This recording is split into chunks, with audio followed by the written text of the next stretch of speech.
Kita kan sering ya dengar soal reformasi pendidikan, tapi pernah nggak sih kepikiran gimana wujudnya di lapangan?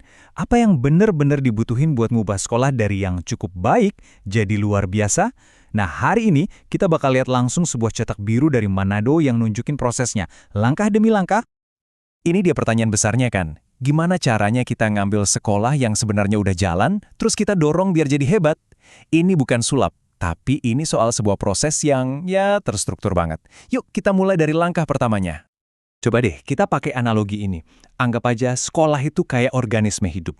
Sama kayak kita, sekolah juga butuh pemeriksaan kesehatan rutin buat mastiin semuanya berfungsi optimal.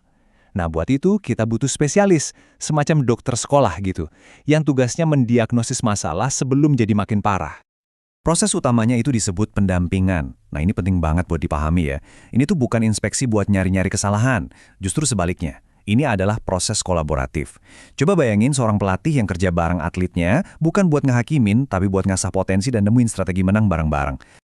Jadi, apa aja sih isi tas dokternya ini?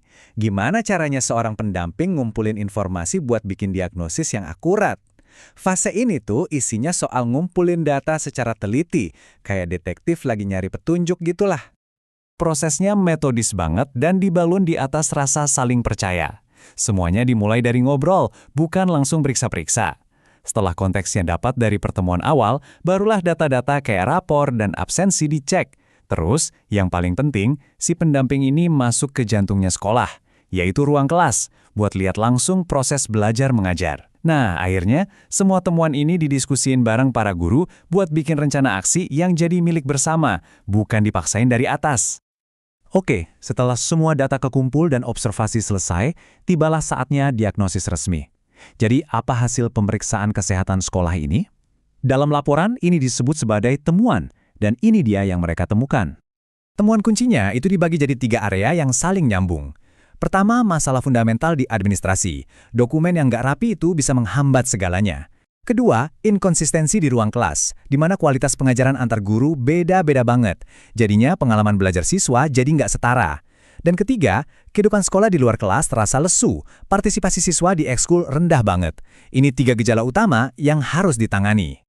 Tentu aja, diagnosis itu nggak ada artinya tanpa resep buat penyembuhan. Jadi, setelah tahu masalahnya apa, solusinya gimana, yuk kita lihat rekomendasi aksi yang dirancang khusus buat memulihkan kesehatan sekolah ini. Buat masalah administrasi, solusinya tuh praktis dan mendasar banget. Resepnya, kasih pelatihan manajemen dokumen buat staf dan bikin jadwal pembaruan berkala. Ini mungkin bukan solusi yang keren gimana gitu ya, tapi ini adalah fondasi yang kokoh biar operasional sekolah bisa efisien. Terus, gimana soal kualitas pengajaran yang nggak merata? Resepnya ada 2. Pertama, dorong inovasi di kelas, bisa lewat pembelajaran berbasis proyek atau pakai teknologi. Kedua, dan ini yang paling penting, kasih dukungan pengembangan profesional yang tepat sasaran buat para guru. Tujuannya adalah buat ngangkat standar semua kelas ke level yang paling tinggi. Dan buat ngatasin partisipasi siswa yang rendah, solusinya logis banget, bikin kegiatan ekskul jadi sesuatu yang sayang banget buat dilewatkan. Artinya, rancang program yang benar-benar bikin siswa tertarik dan secara aktif tunjukin ke mereka kenapa ikut ekskul itu bermanfaat, baik buat senang-senang maupun buat pengembangan diri.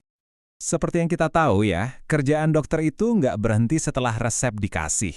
Bagian terpenting justru janji temu lanjutannya buat memantau kemajuannya. Nah, dalam konteks sekolah, proses tindak lanjut ini mastiin kalau rekomendasi tadi nggak cuma jadi dokumen yang berdebu di rak. Jalan menuju pemulihan ini adalah sebuah siklus yang terus berlanjut, dimulai dengan implementasi rencana aksi, didukung oleh pelatihan yang relevan, terus dipantau secara rutin. Yang terpenting, selalu ada dukungan konstan buat pimpinan sekolah. Ini bukan perbaikan sekali jadi, tapi sebuah komitmen untuk tumbuh dalam jangka panjang. Tapi mari kita realistis, laporan ini juga nggak tutup mata sama tantangan. Rintangan terbesar yang diidentifikasi adalah masalah klasik, sumber daya yang terbatas. Entah itu kurangnya tenaga ahli atau anggaran, faktor ini bisa jadi penghambat serius dalam mewujudkan semua rencana perbaikan yang brilian ini. Pada akhirnya, terlepas dari semua tantangannya, semangat dari proses ini tuh ada di kutipan dari laporannya sendiri. Tujuan utamanya bukan buat cari kesalahan, tapi buat memberikan kontribusi positif dalam meningkatkan kualitas pendidikan. Intinya soal kolaborasi, bukan konfrontasi.